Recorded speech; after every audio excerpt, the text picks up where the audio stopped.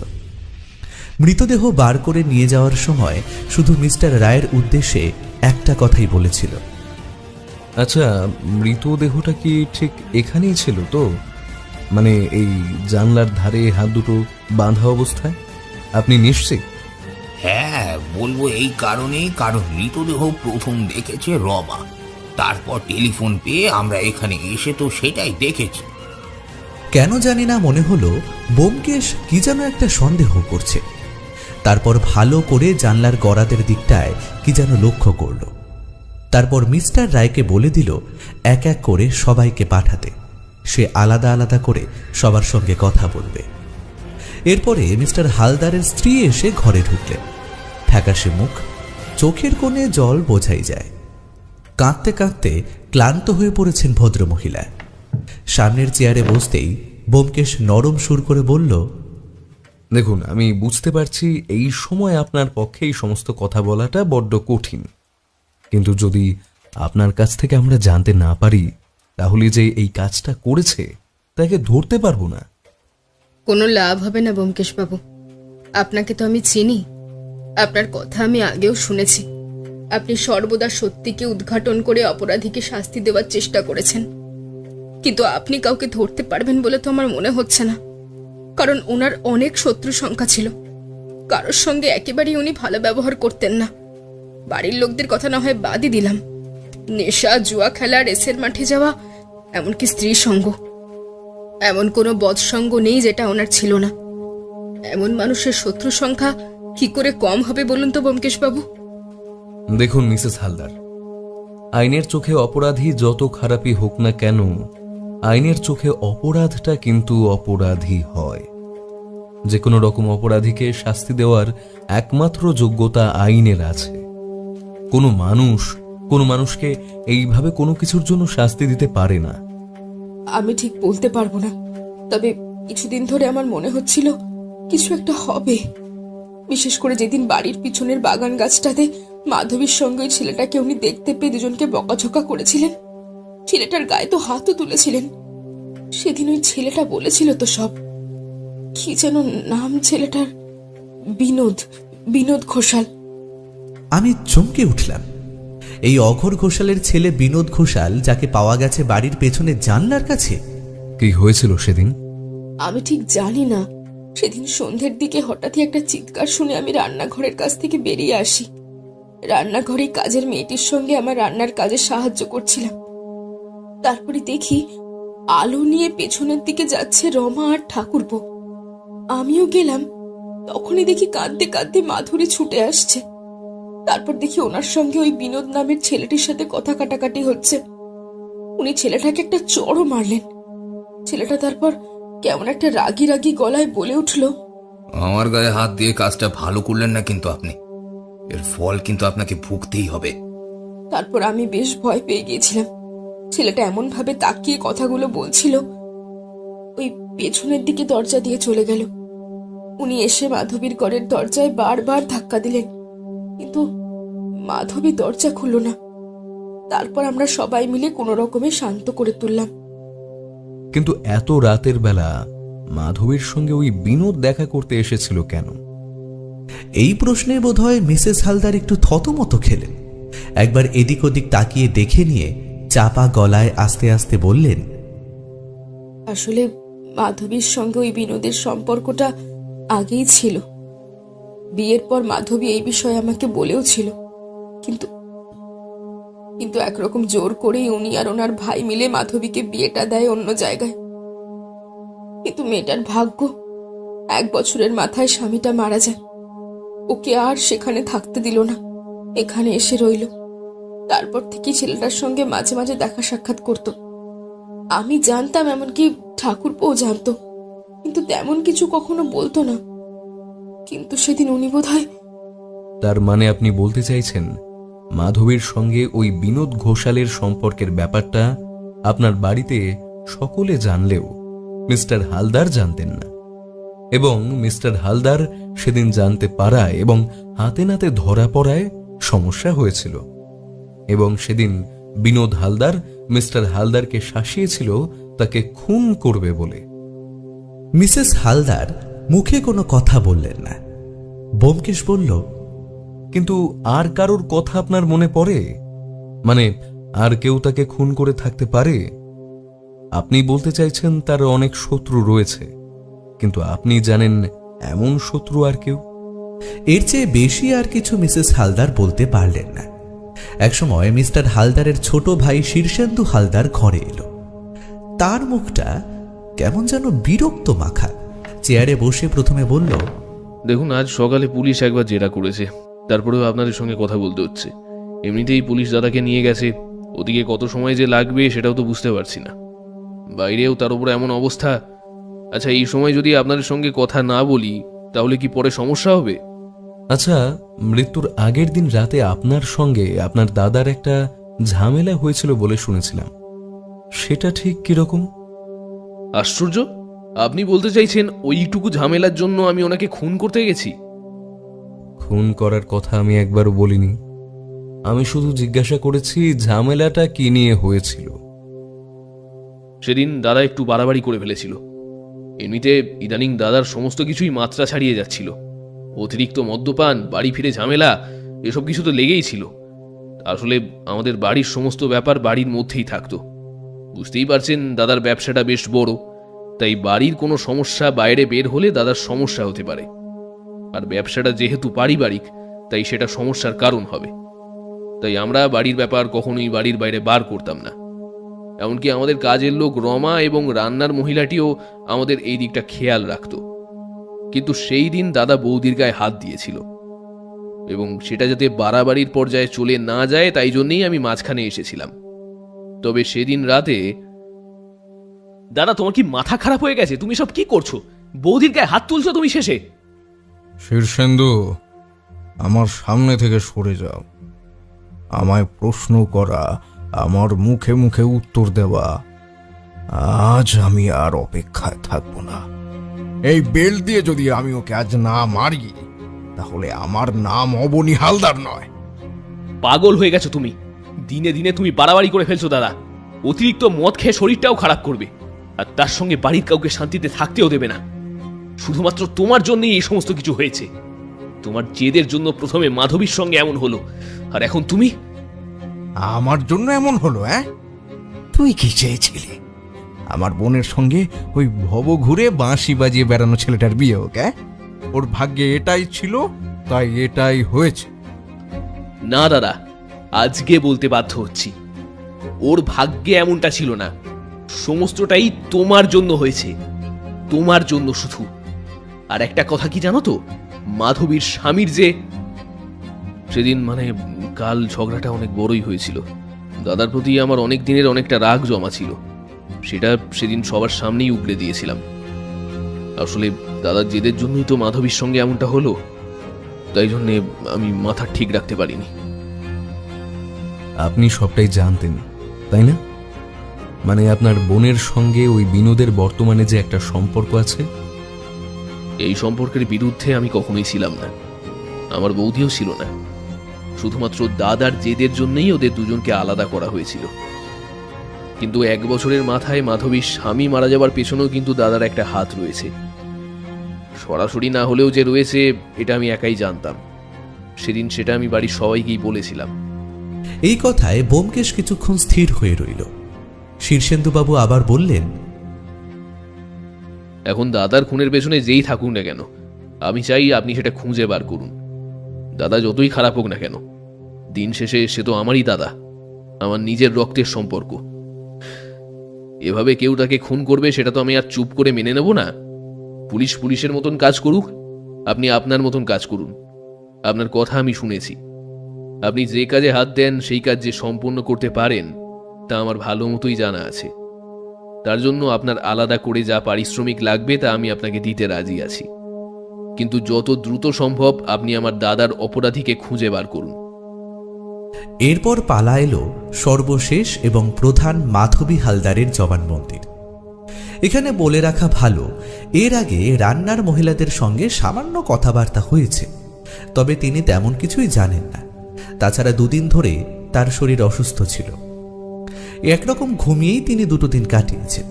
এমনকি আজ সকালে যখন পুলিশ বাড়িতে আসে, তখনও তিনি দুর্বলতার জন্য বিছানা ছাড়তে পারেননি।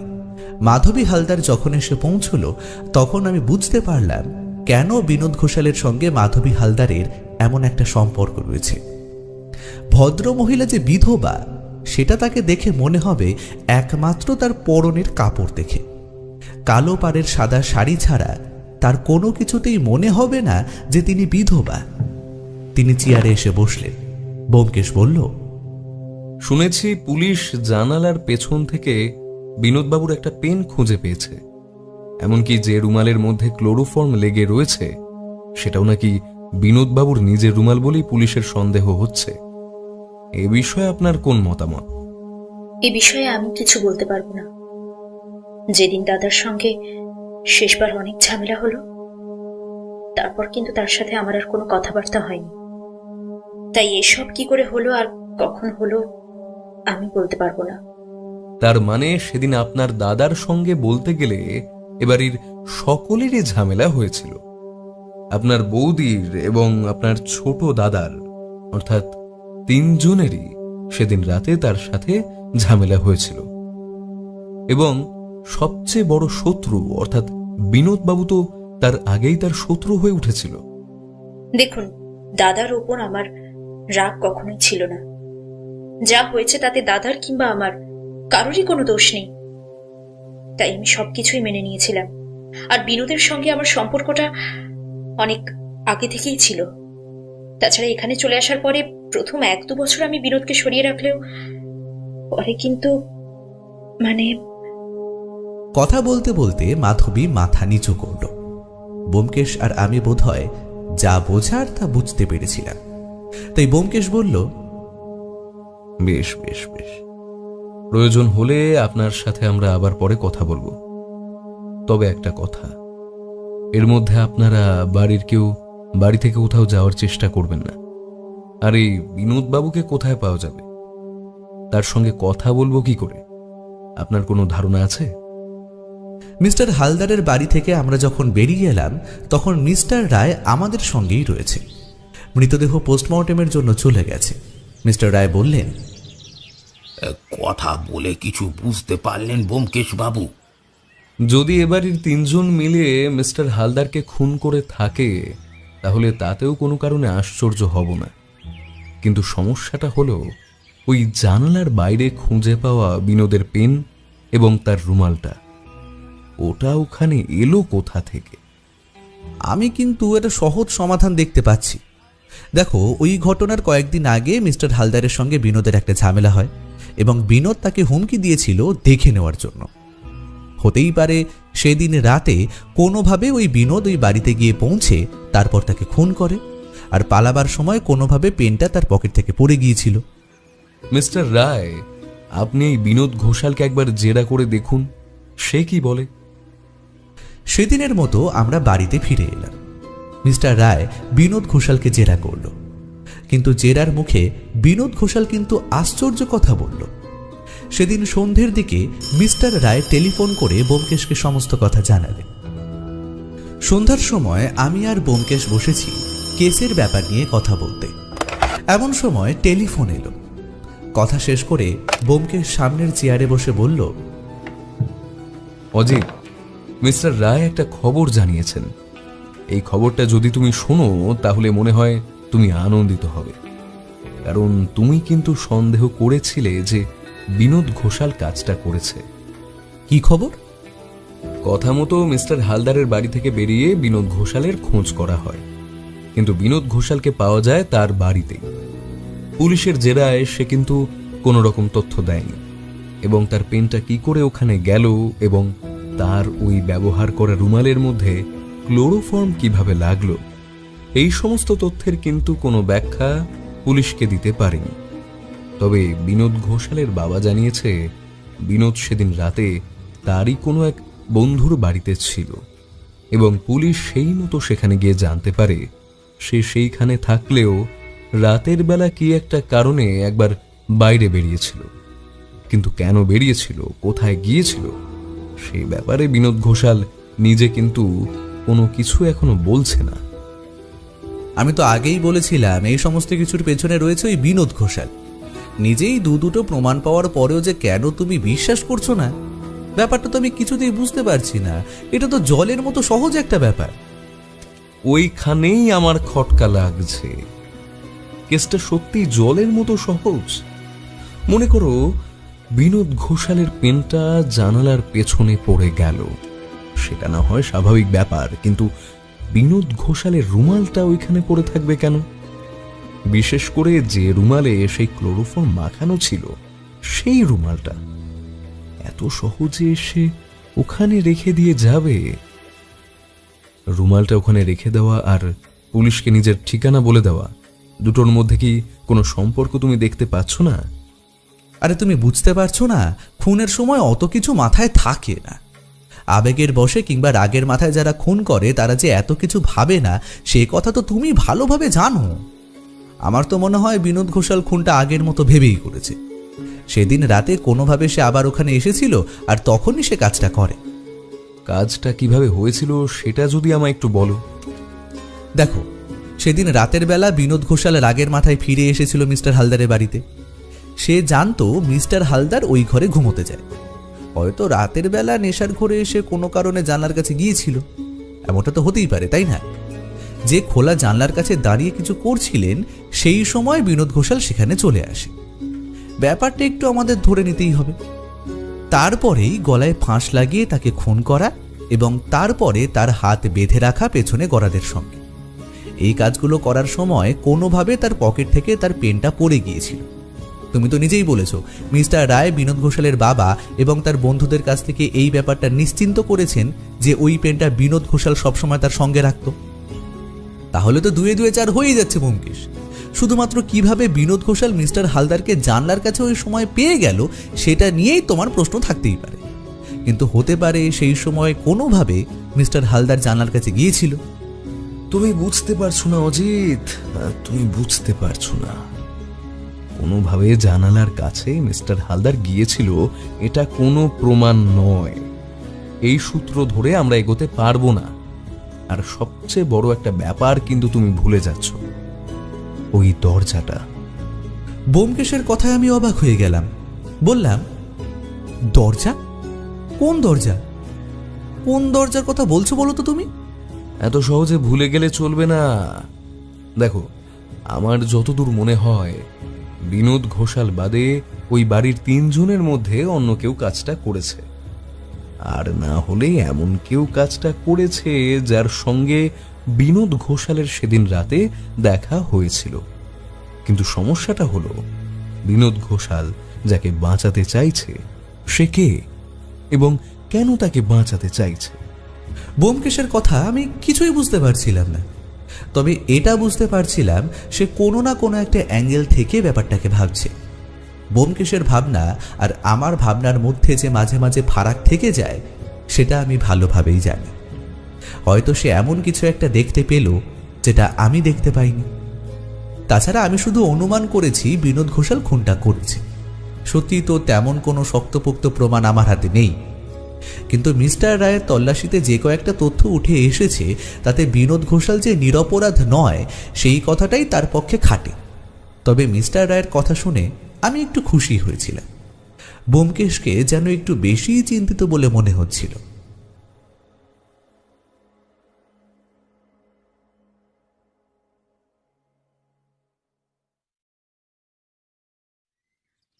পরদিন সকালে যখন ব্যালকনির কাছে গিয়ে দাঁড়িয়ে সবেমাত্র মুদ্রা জপ করছি এমন সময় টেলিফোনটা বাজল। ব্যোমকেশের ঘরে এসে দেখি ব্যোমকেশ নেই। একান্ত বাধ্য হয়ে যখন টেলিফোনটা ধরলাম তখন দেখলাম অপর প্রান্ত থেকে টেলিফোন করছেন প্রখ্যাত বাচিক শিল্পী সেই অঘোর ঘোষাল।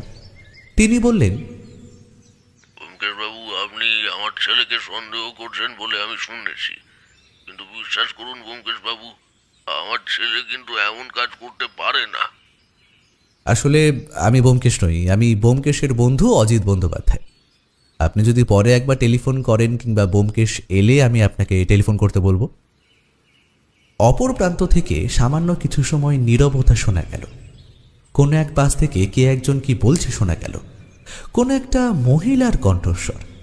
তারপরে ভদ্রলোক আবার বললেন, আপনি তো অজিত বাবু, ব্যোমকেশ বক্সির সহকারী আপনি।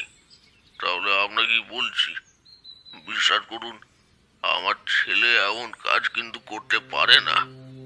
আমার ছেলের সঙ্গে যে ওই মেয়েটির একটা সম্পর্ক ছিল তা আমি আগেও জানতাম। সত্যি বলতে আমি ভেবেছিলাম সমস্তটাই ভালোভাবে ঠিক হয়ে যাবে, কিন্তু হঠাৎ করেই যে মেয়েটার এমন ভাবে বিয়ে হয়ে গেল, তারপরও ভেবেছিলাম যে আমার ছেলেটা হয়তো সবকিছু বুঝতে পারবে, কিন্তু এমন কাজ যে করবে তাতে আমি সত্যিই লজ্জিত। বুঝতেই পারছেন এই সমস্ত ব্যাপার বাইরে বেরিয়ে এলে আমার কতটা অপমান হবে। এসব একপাশে সরিয়ে রাখলেও আমার ছেলেকে তো আমায় বাঁচাতে হবে। কিন্তু বিশ্বাস করুন, আমার ছেলে বলে বলছি না, ও এমন কাজ করতে পারে না, ও কাউকে খুন করতে পারে না। দেখুন, যেদিন মিস্টার হালদার মারা যান তার কয়েকদিন আগে কিন্তু আপনার ছেলে তাকে প্রাণে মারার হুমকি দিয়েছিল। এমনকি তার প্রত্যক্ষ সাক্ষী ওই বাড়ির 4 জন রয়েছে। আপনার কথা যদি আমি মেনেও নিই, তাহলেও কিন্তু সেই 4 জনের সাক্ষীতে আপনার ছেলের সমস্যা হতে পারে। তাছাড়া আপনার ছেলে পুলিশের কাছে কোনো কিছুই বলছে না, এতে তোর বিপদ বাড়বে। দেখুন, আমার মনে হয় আমার ছেলে চুপ করে আছে কারণ সে কিছু একটা লুকিয়ে রাখতে চাইছে। সে চাইছে না কেউ বিপদে পড়ুক। আমার ছেলেকে তো আমি চিনি, আর রাগের মাথায় হয়তো সে অনেক কথা বলেছে। কারণ মিস্টার হালদারের জন্য আমার ছেলে আর মিস্টার হালদারের বোনের জীবনের যে কয়েকটা সমস্যা হয়েছে, তার সবকিছুর জন্য দায়ী ওই ভদ্রলোক নিজেই। তবে ভদ্রলোক এখন মারা গেছেন, তার বিষয়ে খারাপ কোনো কথা বলাটা হয়তো উচিত হবে না। তবু আমি বলছি, আমার ছেলে এমন কাজ করতে পারে না।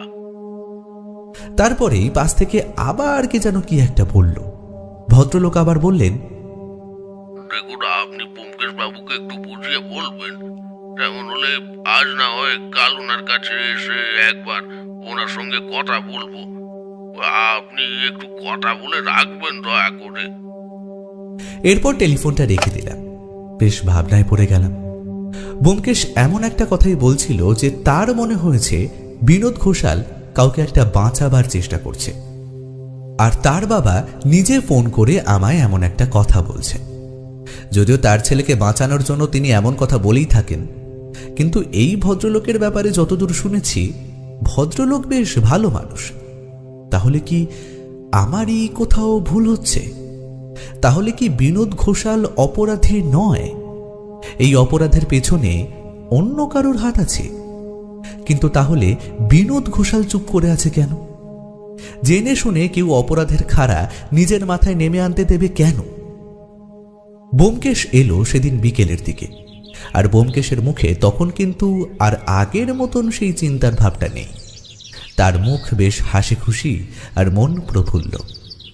চিন্তা ছেড়ে দিয়ে বেশ ছন্দবদ্ধ গতিতে উপরে উঠে আসছিল।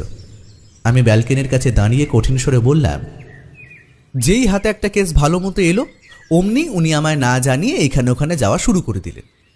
কি ব্যাপার বলো তো, কোথায় গিয়েছিলে? এখন কিছু বলবো না, কাল সকালে তোমায় সমস্ত কথা বলবো। কাল সকালে আমাদের একবার মিস্টার হালদারের বাড়িতে যেতে হবে, সেখানেই সমস্ত কথা তুমি জানতে পারবে। আবার কাল কেন? আজকেই বলো। আজকে যদি এখানে বলো তাহলেই তো হয়। না অজিত, কাল সকালে মিস্টার হালদারের বাড়িতে সবার সামনে আসল অপরাধীকে সেটা আমি বলবো। আশা করি সেখানে জানতে তোমার অসুবিধে হবে না, একটা রাতের তো ব্যাপার। তারপরে ব্যোমকেশকে বললাম সেই বিখ্যাত শিল্পী অঘোর ঘোষালের কথা। ব্যোমকেশের একটু পরেই বোধ হয় অঘোরবাবুর সঙ্গে একবার কথা বলেও নিয়েছিলেন। সে ব্যাপারে আমি তেমন কিছু জানি না, তবে গোটা রাত মাঝে মাঝেই চিন্তায় পড়লাম, আসলে অপরাধী কে? বিনোদ ঘোষাল নাকি ওই বাড়ির 3 জনের মধ্যে একজন? শীর্ষেন্দু হালদার, মাধবী হালদার, নাকি মিস্টার হালদারের স্ত্রী লাবণ্য হালদার?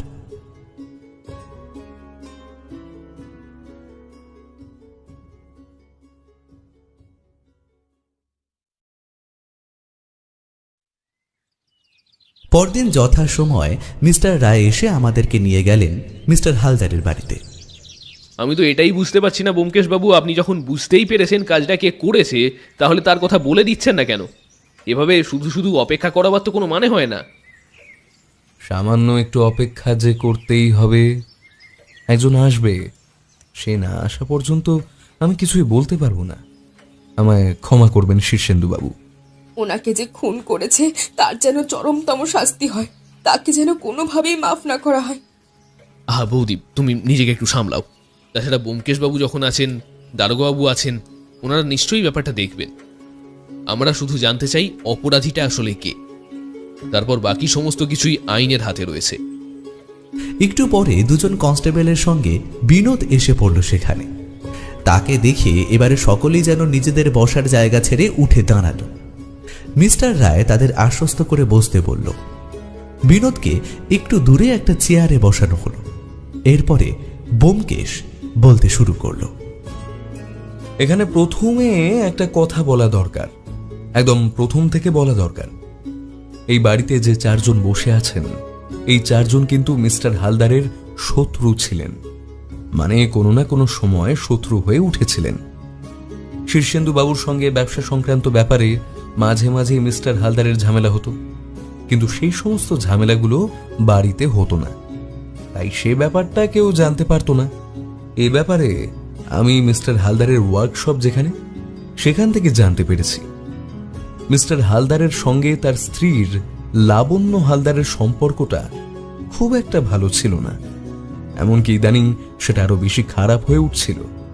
তাই তার পক্ষেও মোটিভ ছিল এবং সুযোগও ছিল কাজটা করার জন্য। এসব কি বলছেন আপনি? আমি ওনাকে মারতে যাব কেন? আমি শুধু সম্ভাবনার কথা বলেছি মিসেস হালদার, আমায় শেষ করতে দিন। এবার যার উপর সকলেরই চোখ ছিল তিনি হলেন এই বিনোদ ঘোষাল। বিনোদ ঘোষালের সঙ্গে মিস্টার হালদারের সেদিন একটা বড়সড় ঝামেলা হয়। সেদিন বিনোদ ঘোষাল রাগের মাথায় তাকে শাসিয়েছিল খুন করবে বলে, কিন্তু বিনোদ ঘোষাল সেদিন রাতে এ বাড়িতে এসেছিলেন যেদিন রাতে মিস্টার হালদার মারা যান সেই দিন। এই কথায় ঘরের ভেতরেই সকলে যেন কেমন চঞ্চল হয়ে ওঠে। শীর্ষেন্দুবাবু বলে ওঠেন, তার মানে বিনোদ দাদাকে খুন করেছে? দাঁড়ান দাঁড়ান, আমি বলেছি বিনোদ ঘোষাল রাতের বেলায় এ বাড়িতে এসেছিল, কিন্তু আমি তো এটা একবারও বলিনি যে বিনোদ ঘোষাল কাজটা করেছে। এই বাড়িতে আসা আর খুন করার মধ্যে কিন্তু অনেকটা ফারাক আছে। কিন্তু তাহলে কাজটা করেছে কে? আচ্ছা, আপনি ওই দিন রাতের বেলা হঠাৎ করে আপনার দাদার ঘরে গিয়েছিলেন কেন? কথাটা ব্যোমকেশ বলেছিল সোজা মাধবী হালদারের দিকে তাকিয়ে। এই কথা শুনে মাধবী হালদার কেমন যেন থতমত খেয়ে গেল। আমি মানে আমি তো মানে আমি আপনি তো ওই ঘরে গিয়েছিলেন। আপনি যখন গিয়েছিলেন তখন আপনি নিশ্চয়ই ওই ঘরে কাউকে দেখেছিলেন, তাই না? সত্যি করে বলুন তো। আমি না, মানে আমি তো ওই ঘরে যাইনি। আর আমি যখন গিয়েছিলাম তখন তো দাদা মারা গেছে। তখন যে আপনার দাদা মারা গেছে সে কথা আমি জানি, কিন্তু আপনি যখন ওই ঘরে গিয়েছিলেন তখন আপনি সিঁড়ি দিয়ে নামার আগে কাউকে তার ঘরে ঢুকতে দেখেছিলেন, সেটা কি মনে আছে? এই সময় আমার হঠাৎ করে মনে পড়ে গেল ব্যোমকেশ যখন কাজের লোক এবং রান্নার লোকের সঙ্গে কথা বলছিল, তখন রান্নার লোকেদের সঙ্গে সে আলাদা করে তার ঘরে গিয়েই কথা বলছিল। ব্যোমকেশ এবারে বলল, সেদিন রাতের বেলা মাধবীকে তার দাদার ঘর এবং বাড়ির পেছনের দিকে যেতে দেখেছিল একমাত্র এ বাড়ির রান্না করে সেই মহিলাটি, কিন্তু সে দেখেছিল মাধবীকে বাড়ির পেছনের দিকে যেতে। তার শরীর সামান্য সুস্থ হওয়ায় শেষ দিন রাতের বেলা ঘর থেকে বাইরে বেরিয়েছিল এক সময়, বোধহয় বাইরের হাওয়ার জন্য। যখন ব্যাপারটা দেখতে পায় তখন তার কিছু মনে হয়নি, কিন্তু পরে ব্যাপারটা সে আমায় জানিয়েছিল। বাড়ির অন্য কাউকে জানায়নি, তার কারণটা তোমরা সবাই বুঝতেই পারছো। কিন্তু যদি মাধবী কিংবা বিনোদ কেউ খুন না করে থাকে তাহলে তারাকে মারল কে? এইবার ব্যোমকেশ সোজা তাকালো মিসেস হালদারের দিকে, তারপর বলল, দড়িটা তো রমাকে দিয়েই জড়িয়েছিলেন, তাই না? রমাকে দিয়ে 2 দিন আগে লাইলনের দড়ি আনিয়েছিলেন অন্য কোনো একটা কাজের জন্য, কিন্তু রাতের বেলা যে ওটা ওই কাজে লেগে যাবে সেটা বুঝতে পারেননি। কথাটা শুনেই মিসেস হালদার কেমন যেন চমকে উঠল। তার চোখ সোজা চলে গেছে ব্যোমকেশের দিকে। ব্যাপারটা মুহূর্তের মধ্যে বুঝে ফেলেছে সে। কথাটা বুঝতে পেরেই চেয়ার ছেড়ে উঠে দ্রুত ঘরের দিকে যাওয়ার চেষ্টা করল মিসেস হালদার, কিন্তু ব্যোমকেশ এবং মিস্টার রায় দুজনেই তৈরি ছিল। একজন মহিলা কনস্টেবলকে নিয়ে আসা হলো। তিনি সঙ্গে সঙ্গে মিসেস হালদারকে ধরে ফেললেন। ব্যোমকেশ এগিয়ে গিয়ে বলল, সবকিছু ঠিকঠাকই করেছিলেন, কিন্তু এই রমার সঙ্গে কথা বলার সময় আমি আরো কয়েকটা ব্যাপার জানতে পেরেছিলাম, তার মধ্যে ওই দড়ির ব্যাপারটাও ছিল। অথচ দড়িটা আমরা খুঁজে পাইনি। এর একটাই কারণ হতে পারে, দড়িটা কেউ ইচ্ছে করে লুকিয়ে রেখেছিল, যাতে ব্যাপারটা বোঝা না যায়। এরপরের সবটা আমি বলি, তারপর না হয় আপনারা সবাই মিলিয়ে দেবেন। পালাবার চেষ্টা করে কোনো লাভ নেই মিসেস হালদার। মিসেস হালদার এবার কান্নায় ভেঙে পড়লেন। ব্যোমকেশ বলতে লাগলো, সেদিন রাতে ঝগড়াটা চরম পর্যায়ে পৌঁছেছিল। শীর্ষেন্দুবাবু, মিস্টার হালদার এবং মিসেস হালদারের মধ্যে ঝগড়া চরম পর্যায়ে ওঠে ব্যবসার কারণে। শীর্ষেন্দুবাবুকে প্রথমে সন্দেহ হলেও পরে বুঝতে পেরেছিলাম এমন কাজ তিনি করবেন না। এর আগে অনেক কিছু হলেও এর আগে কিন্তু মিস্টার হালদার মিসেস হালদারের গায়ে হাত তোলেননি। সেদিন বোধহয় তার আত্মসম্মানে একটু প্রবল আঘাত লেগেছিল। তাছাড়া সেদিন মাধবীর সাথে তারপরে কথা হয়। মাধবী তাকে জানিয়েছিল তার স্বামীর মৃত্যুর জন্য আসলে পরোক্ষভাবে হলেও মিস্টার হালদারই দায়ী ছিলেন। তার স্বামীর অ্যাক্সিডেন্টটা হয়েছিল মিস্টার হালদারের অতিরিক্ত মদ্যপানের কারণে। সেই অ্যাক্সিডেন্টে মিস্টার হালদার বেঁচে গেলেও তার স্বামী বাঁচতে পারেনি। বোধহয় সমস্ত কিছু একসঙ্গে হওয়ায় সেই প্রবল আবেগটা মিসেস হালদার মস্তিষ্কে সরিয়ে তাকে এমন একটা কাজ করতে বাধ্য করে। সেদিন রাতের বেলা এ ঘরে বোধহয় কোনো কথা বলার জন্যই মিসেস হালদার এসেছিলেন। কথায় কথা বাড়ে এবং তারপর মদ্যপ অবস্থায় পাওয়া মিস্টার হালদারকে লাইলনের দড়ি দিয়ে গলায় ফাঁস লাগিয়ে তাকে খুন করেন।